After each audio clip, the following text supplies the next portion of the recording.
Bonjour frères et sœurs et merci de votre fidélité. L'Évangile commence par une question. Est-il permis à un mari de renvoyer sa femme?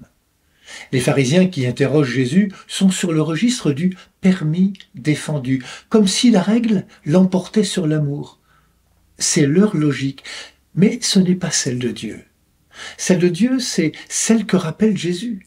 L'alliance entre un homme et une femme qui deviennent une seule chair grâce à l'amour de Dieu qui bénit cette union. Jésus s'adresse toujours à des personnes, dans leur histoire, dans leur parcours de vie, dans leur conscience. Et quand il parle, c'est à leur cœur qu'il parle. Et quand il évoque le mariage, il ne parle pas de règles, mais d'une relation qui donne sens. Il en parle comme d'une création de Dieu qui ouvre à la vie. Quand Jésus parle du mariage, il parle d'alliance, homme et femme, à l'image de Dieu. Une alliance voulue par Dieu qui donne sens à l'amour. Ce qui anime le Seigneur, c'est la recherche d'un monde de vie, d'échange, de foi, de cœur. Les pharisiens préfèrent la conformité tranquille à la norme. Ils ne pensent qu'à leurs propres intérêts.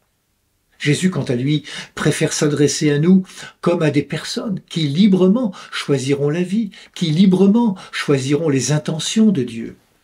Le mariage est une manière d'honorer Dieu, le Dieu de la vie. Seulement voilà, il arrive que le mariage soit rompu pour de multiples raisons. Il arrive que l'amour de deux êtres soit blessé. Faut-il alors jeter l'opprobre sur les personnes ? L'Évangile dit clairement que non. Bien au contraire, quand un frère, une sœur en humanité, quand un couple est en danger, notre mission est d'être présent à leur côté, avec miséricorde. Nous ne voyons jamais Jésus fermer la porte à une personne qui chute. Souvenons-nous de ce qu'il dit à la femme adultère qui va être lapidée par des hommes. « Femme, personne ne t'a condamnée, moi non plus. Je ne te condamne pas. Va en paix et ne pêche plus. » Frères et sœurs, gardons en toutes circonstances un cœur ouvert, capable de compassion et de pardon. Soyons capables de compréhension dans l'accompagnement de nos frères et sœurs en difficulté.